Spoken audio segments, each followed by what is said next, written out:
Hi hello ಎಲ್ಲರಿಗೂ ನಮಸ್ಕಾರ. Welcome back to my YouTube channel.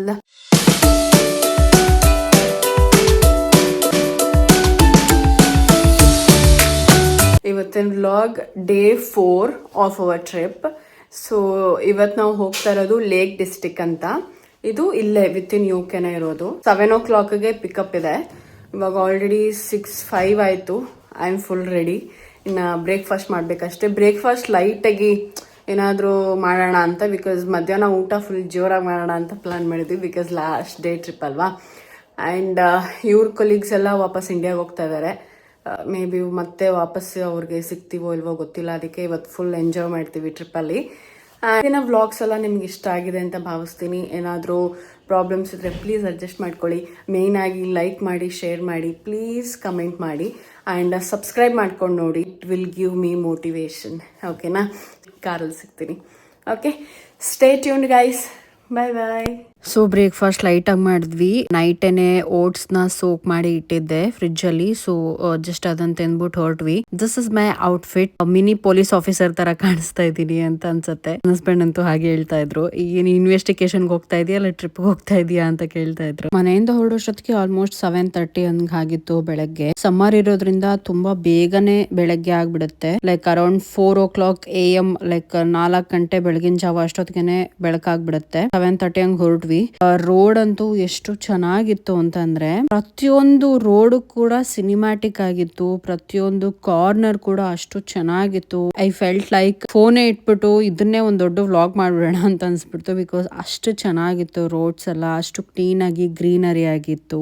ಕೊನೆಗೂ ಪ್ಲೇಸ್ ರೀಚ್ ಆದ್ವಿ. ಅಲ್ಲಿ ಕಾಣಿಸ್ತಾ ಇದೆಯಲ್ಲ, ಅಲ್ಲಿ ಒಂದು ಫೆರ್ರಿ ಬರುತ್ತೆ. ಆ ಫೆರ್ರಿಲಿ ನಾವು ಕಾರಲ್ಲಿ ಹೋಗ್ಬೇಕು. ಆ ಕಡೆ ಎಡ ಮುಟ್ಬೇಕು ಅಂತಂದ್ರೆ ಇಲ್ಲಿ ನೋಡಿ ಅವರು ಮೆನ್ಷನ್ ಮಾಡಿದ್ದಾರೆ, ಫೆರ್ರಿ ಒಳಗಡೆ ಹೋಗ್ಬೇಕು ಅಂದ್ರೆ ಯಾವ ವೆಹಿಕಲ್ಸ್ ಎಷ್ಟೆಷ್ಟಿದೆ ಅಮೌಂಟ್ ಅಂತ. ಪೆಡೆಸ್ಟ್ರಿಯನ್ ಅಂದ್ರೆ ನಾರ್ಮಲ್ ಜನಗಳು ನಿಂತ್ಕೊಂಡು ಹೋಗಕ್ಕೆ 1.50 ಪೌಂಡ್ ಅಂದ್ರೆ 192 ರೂಪಾಯಿ.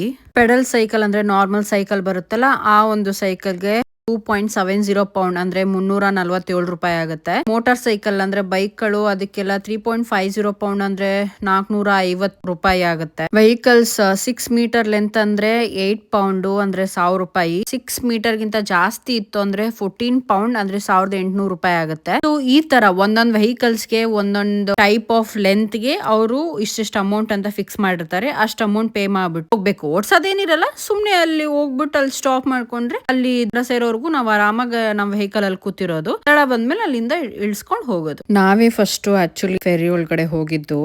ನಾವು ಹೋದ್ಮೇಲೆ ತುಂಬಾ ಜನ ಬಂದ್ರು ಸೈಕಲ್ ಇಟ್ಕೊಂಡು, ಆಮೇಲೆ ಹಂಗೆ ನಡ್ಕೊಂಡು ತುಂಬಾ ಜನ ಬಂದ್ರು. ಅನ್ಫಾರ್ಚುನೇಟ್ಲಿ ನಾನು ಆಗೆಲ್ಲ ವಿಡಿಯೋ ಮಾಡೋ ಹಾಗಿರ್ಲಿಲ್ಲ ಅಂತ ನಾನು ಮಾಡ್ಲಿಲ್ಲ. ಆಕ್ಚುಲಿ ಫೆರಿಲ್ ಹೋಗ್ತಾ ಇರೋದು ಇದು ಸೆಕೆಂಡ್ ಟೈಮು. ಫಸ್ಟ್ ಟೈಮ್ ನಾನು ಹನಿಮೂನ್ಗೆ ಹೋದಾಗ ಅಂಡಮಾನ್ ಅಲ್ಲಿ ಎಕ್ಸ್ಪೀರಿಯನ್ಸ್ ಮಾಡಿದ್ದೆ. ಅದು ಬಿಟ್ರೆ ಇದೇ ಸೆಕೆಂಡ್ ಟೈಮು. ಎಕ್ಸ್ಪೀರಿಯನ್ಸ್ ಅಂತೂ ತುಂಬಾ ಚೆನ್ನಾಗಿತ್ತು ಅಂತಾನೆ ಹೇಳ್ಬೋದು. ಆಕ್ಚುಲಿ ಆ ಟೈಮಲ್ಲಿ ಬಿಸಿಲು ಕೂಡ ಅಷ್ಟೊಂದು ಇರ್ಲಿಲ್ಲ. ಫುಲ್ ಕ್ಲೌಡಿ ಇತ್ತು. ಈ ಮೂವೀಸ್ ಎಲ್ಲ ನೋಡ್ತೀವಲ್ಲ ನಾವು, ಫುಲ್ ಸೈಲೆಂಟ್ ಆಗಿ ಕಾಮ್ ಆಗಿ ಬರೀ ಆ ನೀರ್ ಸೌಂಡ್ ಮಾತ್ರ ಕೇಳಿಸ್ತಾ ಇತ್ತು. ಮತ್ತೆ ಆ ಪಕ್ಷಿಗಳು ಹಾರಾಡೋ ಸೌಂಡ್, ಆ ಡಕ್ಸ್ ಗಳು ಕ್ವೆಕ್ ಕ್ವೆಕ್ ಮಾಡ್ತಿರೋ ಸೌಂಡ್ ಎಲ್ಲ ತುಂಬಾನೇ ಚೆನ್ನಾಗಿತ್ತು ಗೈಸ್. ಹೇಗಿತ್ತು ಅಂದ್ರೆ, ನನಗೆ ಫಸ್ಟ್ ಆಫ್ ಆಲ್ ನನಗೇನು ಟೆನ್ಷನ್ ಇಲ್ಲ, ಅದು ಬೇರೆ ವಿಚಾರ. ಬಟ್ ಸ್ಟಿಲ್ ಟೆನ್ಷನ್ ಇದ್ರೂನು ಅದು ಹೋಗ್ಬಿಡುತ್ತೆ ಅನ್ನೋ ರೇಂಜ್ಗೆ ಅಷ್ಟು ಸೈಲೆಂಟ್ ಅಷ್ಟು ಕಾಮ್ ಆಗಿ ತುಂಬಾ ಚೆನ್ನಾಗಿತ್ತು. ಬೇರೆ ರೀತಿ ಬೋಟ್ಸ್ ಎಲ್ಲ ಇತ್ತು. ಅಂದ್ರೆ ಅದು boat rides, like ferry rides ಅದೆಲ್ಲ ನಾವು ಆಲ್ರೆಡಿ ನಾವು ಅದನ್ನ ಎಕ್ಸ್ಪೀರಿಯನ್ಸ್ ಮಾಡಿದ್ವಿ ಅಂಡಮಾನ್ ಅಲ್ಲಿ. ಹಾಗಾಗಿ ಅದನ್ನ ಮತ್ತೆ ನಾವು ತಗೊಳ್ಳಿಲ್ಲ. ಅಷ್ಟೊತ್ತಿಗೆ ನಮ್ ದಡನೂ ಸಹ ಬಂತು. ಜನ ಕಾಯ್ತಾ ಇದ್ದಾರೆ. ನೆಕ್ಸ್ಟ್ ಅದೇ ಫೆರ್ರಿ ವಾಪಸ್ಸು ನಾವ್ ಹತ್ತದ್ವಲ್ಲ ಅದೇ ಜಾಗಕ್ಕೆ ಬರುತ್ತೆ. ಆ ಕಡೆ ಇರೋ ಜನ ಈ ಕಡೆ ಬರ್ತಾರೆ. This is the procedure. ಇದು ಫುಲ್ ಲೂಪ್ ಅಲ್ಲಿ ನಡೀತಾ ಇರುತ್ತೆ. ನಿಜ ಹೇಳ್ಬೇಕು ಅಂದ್ರೆ ಯಾರು ಕಾರಿಂದ ಹೊರಗಡೆ ಬಂದೇ ಇರ್ಲಿಲ್ಲ. ನಾನು ಮತ್ತೆ ನನ್ನ ಹಸ್ಬೆಂಡ್ ಮತ್ತೆ ಅವ್ರ ಫ್ರೆಂಡ್ 3 ಜನ ಹೊರಗಡೆ ಬಂದಿದ್ದು. ತುಂಬಾ ಅಜೀಬ್ ಅನಿಸ್ತಾ ಇತ್ತು. ಬಿಕಾಸ್ ಎಲ್ಲರೂ ಸೈಲೆಂಟ್ ಆಗಿ ಅವ್ರ ಕಾರ್ ಒಳಗಡೆ ಅವ್ರು ಕೂತಿದ್ರು, ನಾವು ಮಾತ್ರ ಹೊರಗಡೆ ಬಂದಿದ್ವಿ. ಏನು ಮಾಡಕ್ಕಾಗಲ್ಲ, ಇಲ್ಲಿ ಜನ ಹಾಗೆ. ನಾವ್ ಇಂಡಿಯನ್ಸ್ ಗೊತ್ತಲ್ಲ, ನಮ್ ತರ ನಾವು ಬಿಡ್ಬಾರ್ದು. ಸೊ ಎಸ್ ಗೈಸ್, ಅಲ್ಲಿ ಫೆರಿ ತಗೊಂಡು ಆ ದಡದಿಂದ ಈ ದಡಕ್ಕೆ ನಾವು ಬಂದ್ವಿ. ಈ ದಡದಿಂದ ಅಟ್ಲೀಸ್ಟ್ ಇಲ್ಲಾದ್ರೂ ಓಡಾಡಕ್ ಕಾರ್ ಬೇಕಲ್ವಾ. ಅಲ್ಲಿ ನೋಡಿ ಎಷ್ಟ್ ಚೆನ್ನಾಗಿದೆ ರೋಡು. ಅಲ್ಲಿ ಪುಟ್ಪುಟಾಣಿ ಅಲ್ಲಲ್ಲಿ ಮನೆಗಳಿರ್ತಾ ಇದ್ವು. ಐ ರಿಯಲಿ ಡೋಂಟ್ ನೋ ಪಾಪ ಜನಗಳಿಗೆ ಹಾಸ್ಪಿಟಲ್ ಬೇಕಂದ್ರೆ, ಏನಾದ್ರು ಗ್ರಾಸರೀಸ್ ಬೇಕು ಅಂತಂದ್ರೆ ಅವಾಗೆಲ್ಲ ಏನ್ ಮಾಡ್ತಾರೆ ಅಂತ ನಿಜವಾಗ್ಲೂ ನನಗೆ ಗೊತ್ತಿಲ್ಲ. ನಮ್ಮೂರ್ ಸೈಡ್ ಎಲ್ಲ ಮಡಿಕೇರಿ, ಸಕಲೇಶ್ಪುರ ಅಲ್ಲೆಲ್ಲ ಇರುತ್ತೆ. ಅಲ್ಲೊಂದ್ ಮನೆ ಇಲ್ಲೊಂದ್ ಮನೆ. ನಾನು ಅವ್ರಗಳಿಗೆ ಹಂಗ ಅನ್ಕೋತಾ ಇದ್ದೆ, ಇವ್ರು ಹೆಂಗ್ ಮಾಡ್ತಾರೆ, ಗ್ರಾಸರೀಸ್ ಹೆಂಗ್ ತಗೋತಾರೆ, ಏನೋ ಎಮರ್ಜೆನ್ಸಿ ಹಾಸ್ಪಿಟಲ್ ಬಂತು ಅವಾಗ ಏನ್ ಮಾಡ್ತಾರೆ ಅಂತ ನಾನು ನಮ್ಮಮ್ಮ ಮಾತಾಡ್ಕೋತಾ ಇದ್ವಿ. ಬಟ್ ಇಲ್ಲಿ ಬಂದ್ರು ಇಲ್ಲೂ ಜನ ಹಾಗೆ ಇದಾರೆ. ಸೀರಿಯಸ್ಲಿ ಡೋಂಟ್ ನೋ ಪಾಪ ಏನ್ ಮಾಡ್ತಾರೆ ಅಂತ. ಎನಿವೇಸ್ ಚೆನ್ನಾಗಿರ್ಲಿ ಪಾಪ, ಏನು ತೊಂದ್ರೆ ಆಗದ್ ಬೇಡ. ಹಾಗೆ ನಾವು ಹೊರಟ್ವಿ ಲೇಕ್ ಡಿಸ್ಟ್ರಿಕ್ಟ್ ಒಳಗಡೆ, ಅಂದ್ರೆ ಲೇಕ್ಸ್ ಎಲ್ಲ ಇರತ್ತಲ್ಲ ಅಲ್ಲಿ ಹೊರಟ್ವಿ. ಇನ್ನ ಲೇಕ್ ಡಿಸ್ಟ್ರಿಕ್ಟ್ ಬಗ್ಗೆ ಏನಾದ್ರು ಇನ್ಫಾರ್ಮೇಶನ್ ಕೊಡ್ಬೇಕು ಅಂತ ಅಂದ್ರೆ, ಲೇಕ್ ಡಿಸ್ಟ್ರಿಕ್ಟ್ ಅನ್ನುವಂಥದ್ದು largest national park in the England. ಇಲ್ಲಿ ಸುಮಾರು 16 ಅಂದ್ರೆ 16 ಮೇಜರ್ ಲೇಕ್ಸ್ ಇದೆ. ಮತ್ತೆ ಸಣ್ಣ ಪುಟ್ಟ ಲೇಕ್ಸ್ ಅದು ಬೇರೆ ಸಪರೇಟ್. ದೊಡ್ಡ ದೊಡ್ಡ ಲೇಕ್ಸ್ ಅಂದ್ರೆ 16 ಇದೆ. ಇಲ್ಲಿ ಏನೆಲ್ಲ ಆಕ್ಟಿವಿಟೀಸ್ ಮಾಡ್ಬೋದು ಅಂದ್ರೆ, ಹೈಕಿಂಗ್ ಮಾಡ್ಬೋದು, ಟ್ರೆಕ್ಕಿಂಗು, ಬೋಟಿಂಗು, ಕಯಾಕಿಂಗು, ಆಮೇಲೆ ಕ್ಯಾಂಪಿಂಗು, ಸೈಕ್ಲಿಂಗು, ಫೋಟೋಗ್ರಫಿ. ಇದಿಷ್ಟ್ರಲ್ಲಿ ನಾನು ಮಾಡಿದ್ದೆ ಅದು ಗೊತ್ತಾ, ಫೋಟೋಗ್ರಫಿ ಮಾಡಿದೆ. ಎಷ್ಟು ಟೈಮು ಇದನ್ನ ವಿಸಿಟ್ ಮಾಡೋದು, ವ್ಯೂಸ್ ಎಲ್ಲ ಯಾವ ಟೈಮಲ್ಲಿ ಚೆನ್ನಾಗಿರುತ್ತೆ ಅಂದ್ರೆ ಸಮ್ಮರ್ ಟೈಮಲ್ಲಿ, ಸ್ಪ್ರಿಂಗ್ ಟೈಮಲ್ಲಿ ತುಂಬಾನೇ ಚೆನ್ನಾಗಿರುತ್ತೆ. ಆ ಒಂದು ಟೈಮ್ ಯಾವಾಗ ಅಂದ್ರೆ ಮಾರ್ಚ್ ಇಂದ ಸೆಪ್ಟೆಂಬರ್. ಇವಾಗ ಈ ಟೈಮಲ್ಲಿ ನಿಮ್ಗೆ ಸ್ವಲ್ಪ ಗ್ರೀನರಿ ಜಾಸ್ತಿ ಇರುತ್ತೆ. ವಿಂಟರ್ ಟೈಮಲ್ಲಿ ಬಂದ್ರೆ ನಿಮ್ಗೆ that is October to February, ಇದು ಬಂದ್ರೆ ನಿಮ್ಗೆ ಸ್ವಲ್ಪ ಸ್ನೋ ಬೀಳೋ ತರ ಇರುತ್ತೆ. ಫುಲ್ ರೈನಿ ಸೀಸನ್ ಇರುತ್ತೆ, ಅವಾಗ ಸ್ನೋಯಿ ವ್ಯೂ ನಿಮ್ಗೆ ಸಿಗುತ್ತೆ. ನನ್ ಕೇಳಿದ್ರೆ summer season is the best, that is March to September. ನೀವು ಇಲ್ಲಿ ಅಬ್ಸರ್ವ್ ಮಾಡಿದ್ರೆ ಎಲ್ಲಾ ಬಿಲ್ಡಿಂಗ್ ಗಳು ಕಲ್ಲಲ್ಲೇ ಕಟ್ಟಿರ್ತಾರೆ. ಇದು ಇವರ ಟ್ರೆಡಿಷನಲ್, ಎಲ್ಲಾ ಬಿಲ್ಡಿಂಗ್ ಗಳು ಕಲ್ಲಲ್ಲೇ ಇರಬೇಕು ಅನ್ನುವಂಥದ್ದು. ಈ ಒಂದು ವೈಬ್ ಸ್ವಲ್ಪ ನಿಮಗೆ ಹಳ್ಳಿ ತರ ವೈಬ್ ಕೊಡುತ್ತೆ, ವಿಚ್ ಈಸ್ ರಿಯಲಿ ಗುಡ್. ಮತ್ತೆ ಇದು ಕಂಟೆಂಟ್ ಕ್ರಿಯೇಟರ್ಸ್ಗೆ, ವ್ಲಾಗರ್ಸ್ಗೆ, ಫೋಟೋಗ್ರಾಫರ್ಸ್ಗೆ, ಆಮೇಲೆ ಇಲ್ಲಿ ಕೂಡ ತುಂಬಾ ಮೂವೀಸ್ ಆಗಿರ್ಬೋದು, ಸಾಂಗ್ಸ್ ಆಗಿರ್ಬೋದು ಶೂಟ್ ಮಾಡಿದ್ದಾರೆ. ನಮ್ಮಂತ ಪುಟಾಣಿ ವ್ಲಾಗರ್ಸು, ಕಂಟೆಂಟ್ ಕ್ರಿಯೇಟರ್ಸ್ಗೆ ಹೇಳ್ ಮಾಡಿಸಿದ ಜಾಗ ಅಂತಾನೆ ಹೇಳ್ಬೋದು. ಈಗಲೂ ಕೂಡ ಇಲ್ಲಿ ಮಿಲಿಯನ್ಸ್ ಗಟ್ಲೆ ಟೂರಿಸ್ಟ್ ಗಳು ಬರ್ತಾರೆ ಇವಾಗ್ಲೂ ಸಹ. ಈ ಒಂದು ಪ್ಲೇಸು ಸನ್ರೈಸ್ ಮತ್ತೆ ಸನ್ಸೆಟ್ಗೆ ತುಂಬಾನೇ ಫೇಮಸ್. ಹಾಗೆ ನಡ್ಕೊಂಡ್ ಬರ್ತಾ ಈ ಒಂದು ಸ್ಟ್ರಾಬೆರಿ ಚಾಕ್ಲೇಟ್ ನೋಡಿದೆ. ತುಂಬಾ ರೀಲ್ಸ್ ಅಲ್ಲಿ ನೋಡಿದ್ದೆ, ಬಟ್ ಟ್ರೈ ಮಾಡ್ಬೇಕು ಅಂತ ಇತ್ತು ತುಂಬಾ ದಿನಗಳಿಂದ. ನೋಡಿದ ತಕ್ಷಣ without any second thought I just wanted to try. ಇದೊಂದ್ ಸ್ವಲ್ಪ ಹುಳಿ ಇರುತ್ತೆ ಸ್ಟ್ರಾಬೆರಿ. ಆ ಚಾಕ್ಲೇಟ್ ಜೊತೆ ಮಿಕ್ಸ್ ಮಾಡಿದಾಗ ಒಂದ್ ಸ್ವಲ್ಪ ಬೇರೆ ಕೈಂಡ್ ಆಫ್ ಅ ಫ್ಲೇವರ್ ಕೊಡುತ್ತೆ. ನನ್ಗೆ ಅದು ಇಷ್ಟ ಆಯ್ತು.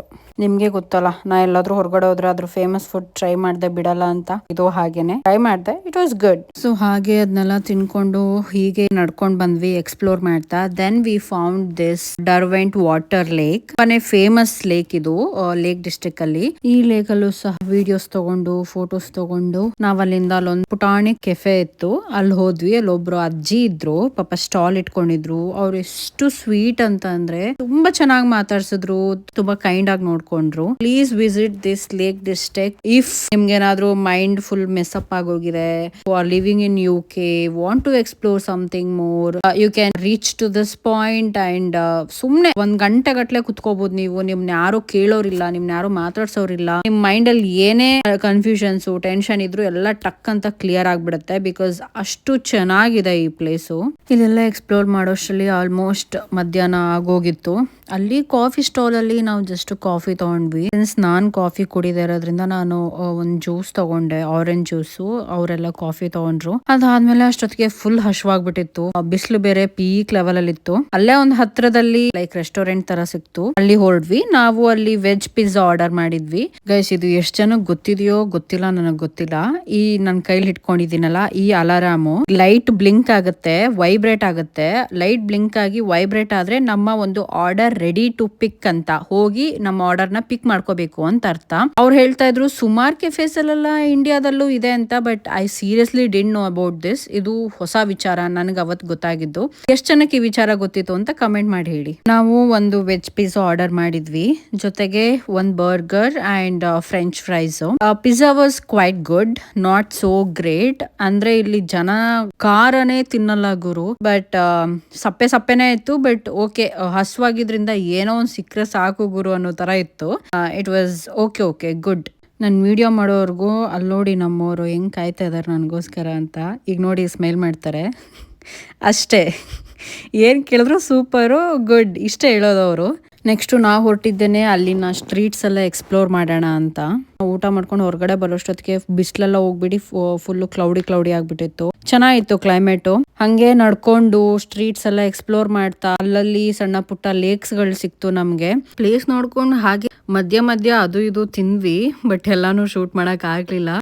ಒಂದು ಬನ್ ತಿಂದ್ವಿ ಅಲ್ಲಿ ಮಧ್ಯದಲ್ಲಿ. ಈ ನಮ್ಮೂರ್ ಸೈಡು ವೆಜ್ ಪಫ್ ಇರತ್ತಲ್ಲ, ಅದೇ ತರ ಮಧ್ಯದಲ್ಲಿ ಈ ಕಾಬುಲ್ದು ಏನೋ ಕಾಳ್ದು ಮಸಾಲ ಹಾಕಿ ಮಾಡಿದ್ರು. ತುಂಬಾ ಚೆನ್ನಾಗಿತ್ತು. ಅದ್ ಎಷ್ಟು ಚೆನ್ನಾಗಿತ್ತು ಅಂದ್ರೆ ನಾನು ತಿನ್ನೋ ಬರ್ದಲ್ಲೇ ಅದನ್ನ ರೆಕಾರ್ಡ್ ಮಾಡ್ಕೊಳ್ಳೋದು ಕೂಡ ನಂಗೆ ಮರ್ತೋಯ್ತು, ಅಷ್ಟ್ ಚೆನ್ನಾಗಿತ್ತು ಅದು. ಇಷ್ಟೆಲ್ಲ ಎಕ್ಸ್ಪ್ಲೋರ್ ಮಾಡಿ ಇಲ್ಲೆಲ್ಲ ನೋಡೋಷ್ಟೊತ್ತಿಗೆ ಸಾಯಂಕಾಲ ಆಗೇ ಬಿಡ್ತು. ಲೇಕ್ ಡಿಸ್ಟ್ರಿಕ್ಟ್ ನ ಫೋಟೋಸು ವಿಡಿಯೋಸು ಮೆಮೊರೀಸ್ ನ ಹೊತ್ಕೊಂಡು ನಾ ಹೊರಟಿದ್ದೆ ನಮ್ಮ ಮನೆ ಕಡೆಗೆ. ನಾನು UK ಬಂದ್ಮೇಲೆ ಇದೇ ನನ್ನ ಫಸ್ಟ್ ಟ್ರಿಪ್ ಆಗಿದ್ರಿಂದ ಈ ಒಂದು ಟ್ರಿಪ್ ನಂಗೆ ಲೈಫ್ ಲಾಂಗ್ ತುಂಬಾ ಸ್ಪೆಷಲ್ ಆಗಿರುತ್ತೆ, ಯಾವಾಗ್ಲೂ ನೆನಪಲ್ಲಿರುತ್ತೆ. I will cherish it forever. ತುಂಬಾ ಚೆನ್ನಾಗಿತ್ತು ಟ್ರಿಪ್. ಈ 4 ದಿನ ಹೇಗೋಯ್ತು ಅಂತಾನೆ ನನಗ್ ಗೊತ್ತಾಗಿಲ್ಲ. ಎವ್ರಿ ಡೇ ನೈಟ್ ಮನೆಗ್ ಬಾ, ಮಲ್ಕೋ, ಬೆಳಗ್ಗೆ 6 ಗಂಟೆ 7 ಗಂಟೆ ಹಿಂಗ್ ರೆಡಿ ಆಗು, ಮತ್ತೆ ಹೋಗು ಬಾ, ಹೀಗೆ ಇತ್ತು ಕಂಟಿನ್ಯೂಸ್ 4 days. ತುಂಬಾ ಸ್ಟ್ರೆಸ್ ಅನ್ಸ್ತಾ ಇತ್ತು. ಬಟ್ ಈಗ ಅದನ್ನೆಲ್ಲ ನೆನ್ಸ್ಕೊಂಡ್ರೆ ಸೂಪರ್ಬ್ ಆಗಿತ್ತು ಟ್ರಿಪ್. ಸೊ ನನ್ನ ಒಂದು ಟ್ರಿಪ್ ಸೀರೀಸ್ ಆಗಿ ಏನ್ ಇವಾಗ ಹಾಕ್ತಾ ಇದ್ದೀನಿ ನಾನು, ಈ ಒಂದು ಟ್ರಿಪ್ ವಿಡಿಯೋ ಇಲ್ಲಿಗೆ ಎಂಡ್ ಆಗುತ್ತೆ.